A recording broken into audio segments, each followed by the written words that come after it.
वालेकुम स्टूडेंट्स। आज हम बायोलॉजी क्लास 9th चैप्टर 2 के अंदर बायोलॉजिकल मेथड का नेक्स्ट स्टेप पढ़ेंगे, formulation of hypothesis and deduction. तो पहला पॉइंट हमारा सबसे जो इम्पोर्टेंट भी है, फार्मूलेशन ऑफ हाइपोथेसिस।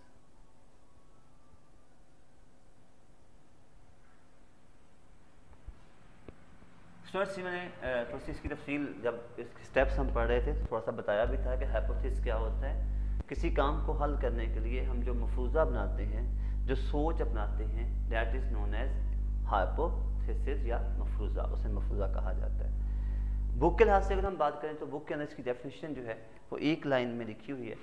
तो उससे पहले थोड़ा सा इंट्रोडक्शन है कि बायोलॉजिस्ट जो हैं दे does not have received the much knowledge about the observation. They must have to be a hypothesis for the further investigation। तो सिर्फ ऑब्जर्वेशन की बेस पर जो बायोलॉजिस्ट है वो कभी भी किसी नतीजे पे नहीं पहुंच सकता। उससे पहले ऑब्जर्वेशन करने के बाद उसे अपने जहन के अंदर दो चीज़ों को लाजम बनाना पड़ता है। Must need to develop a hypothesis, उसे एक हाइपोथेसिस को डेवलप करने की ज़रूरत होती है और उस हाइपोथेसिस में उसे डिडक्शन डेवलप करने की भी ज़रूरत होती है। A tentative explanation of the hypothesis of the observation is known as hypothesis. किसी ऑब्जर्वेशन की tentative explanation that is known as hypothesis.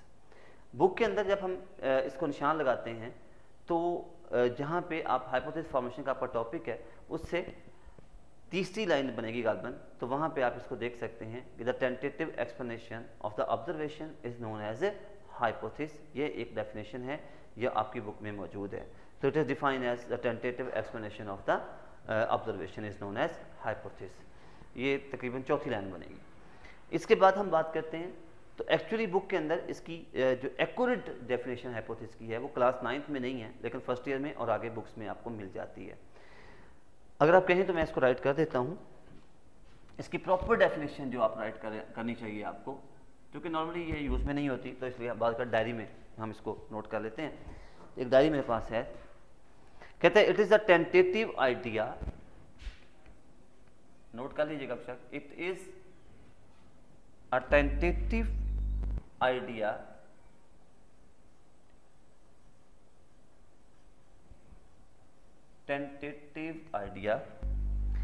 और explanation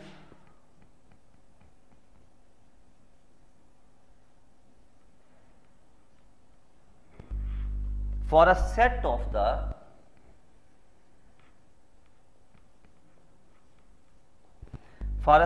the facts that may be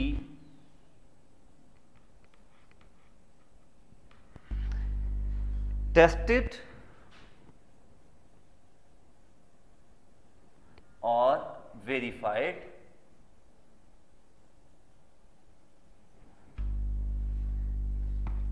in further investigation।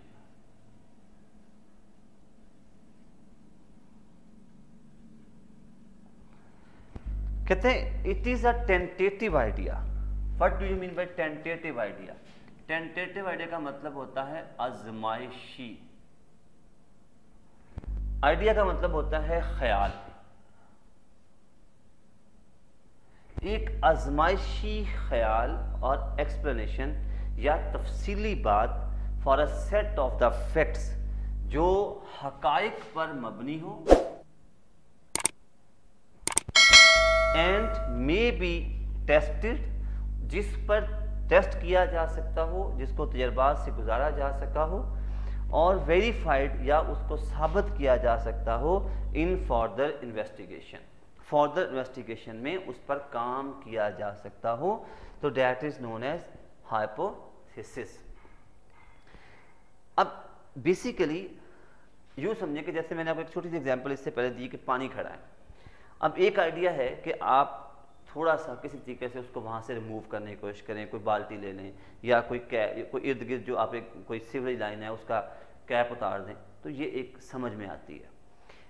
अब अगर एक सपोज वहाँ पे एक दो बंदे और खड़े हैं और एक आपसे कहता है नहीं जी आप ऐसा करें, आप एक हेलीकॉप्टर लें, वो ऊपर से वो डोर लटकाएं और उसमें डाल के ये पानी इकट्ठा कर ले जाएं, तो ये एक जस्ट मजाक उड़ाने वाली बात है, ये टेंटेटिव आइडिया नहीं होगा। हाँ, कोई आपका दोस्त है, कोई आपका कज़न है, आपके बाबा हैं, वो आपको सपोर्ट करते हुए आपको कहते हैं कि बेटा हम किसी सपोज सैनिटेशन वाले जो हैं शहर के, उनको बुला लेते हैं और ये कैप जो है इसको किसी तरीके से जो गटर लाइन का कैप है उसको हम साइड पे कर देते हैं, तो बड़ी आसानी से ये पानी उसके अंदर चला जाएगा। ये आपका टेंटेटिव आइडिया है, ये आपका आजमाइशी आइडिया है। तो आइडिया बेसिकली आजमाइशी होना चाहिए, उस पर काम हो जाने वाला होना चाहिए। ये नहीं है कि फजूल सा आइडिया कोई दे या फजूल सा आइडिया आपके जहन में आए जिसके ऊपर आपको खुद भी पता हो कि इसके ऊपर हम वर्क नहीं कर सकते। तो हाइपोथेसिस क्या है? टेंटेटिव आइडिया है जिस पर काम किया जा सकता हो। Explanation are the set of the fact जो हकाइक पर मबनी हो और उसको फर्दर इन्वेस्टिगेशन में टेस्ट किया जा सकता हो और उसको वेरीफाई किया जा सकता हो। तो this is a proper definition of the hypothesis. इसके बाद What are the basic steps in the formulation of the hypothesis? तो hypothesis को बनाने में उसके बेसिक स्टेप्स क्या हैं? ठीक है, इसको हम ये भी कहते हैं कि what are the basic characters of the good hypothesis? तो ये एक इंपॉर्टेंट सेकंड शॉर्ट क्वेश्चन है, ये भी एक शॉर्ट क्वेश्चन था। इसकी डेफिनेशन आप बुक से भी करना चाहें तो कर सकते हैं, मैंने आपको पैराग्राफ के अंदर इसका निशान बता दिया है। मजीद तफसील से बड़ी क्लास में अगर ये मौजूद है तो ये भी आप देख सकते हैं। उसके बाद आते हैं सेकंड शॉर्ट क्वेश्चन पर कि write down the characters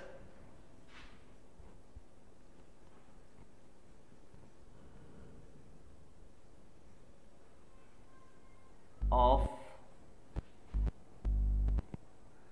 good hypothesis.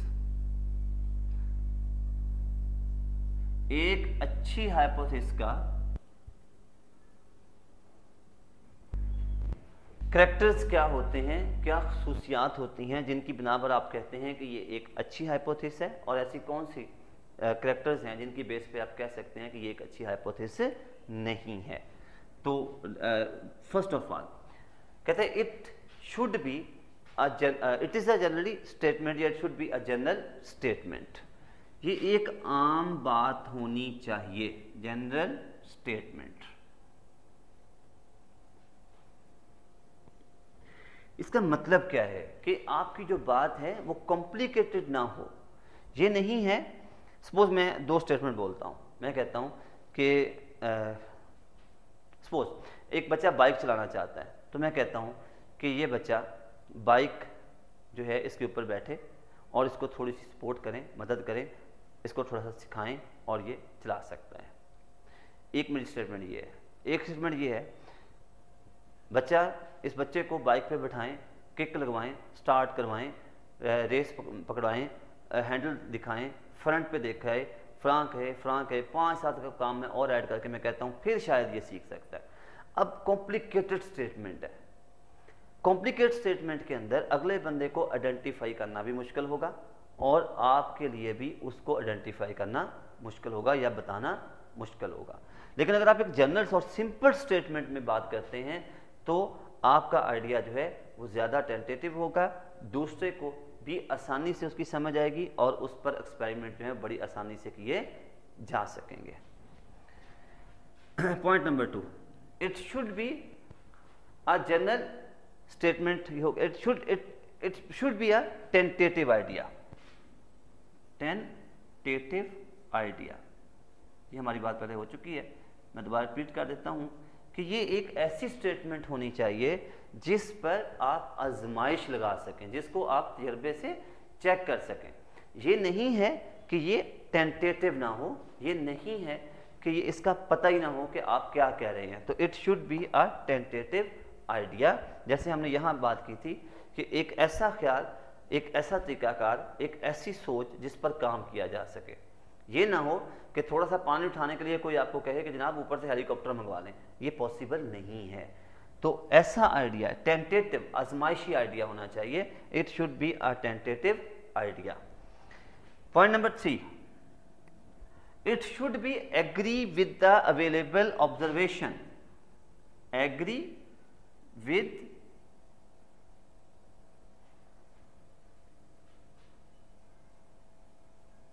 Available observations. इस बात को आपकी मौजूद ऑब्जर्वेशन के साथ मुत्तफिक होना चाहिए। फॉर एग्जाम्पल, आप काम करना चाह रहे हैं पानी को निकालने पर, और ऑब्जर्वेशन और आपकी हाइपोथेसिस आपके जहन में आ रही है किसी किताब को पढ़ने की तरफ या किताब को खोलने की तरफ। अब जिस चीज़ पर आप काम करना चाह रहे हैं, अगर आपका आइडिया, आपकी सोच, आपकी हाइपोथेसिस उस चीज़ के साथ मैच नहीं कर रही तो कोई फ़ायदा नहीं है। तो it should be agree with available observation. जो आपकी सोच है वो उस चीज़ के मुताबिक होनी चाहिए जिस चीज़ पर आप काम कर रहे हैं। अगर काम कोई और कर रहे हैं और रिजल्ट किसी और तरफ जा रहा है, सोच किसी और तरफ जा रही है, तो फिर उसका कोई फ़ायदा नहीं है। It should be kept as simple as possible. इसे इतना सादा रखें जितना मैक्सिमम सादा रख सकते हैं, यानी अपनी बात को बहुत ज़्यादा कॉम्प्लिकेट स्टाइल में बयान ना करें। और आखिरी पॉइंट है, इट शुड बी टेस्टेबल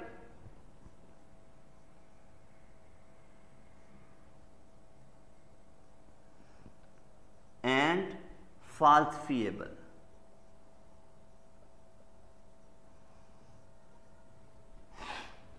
ये टेस्टेबल भी होना चाहिए और फाल्सिफिएबल भी होना चाहिए। फाल्सिफिएबल का मतलब क्या होता है?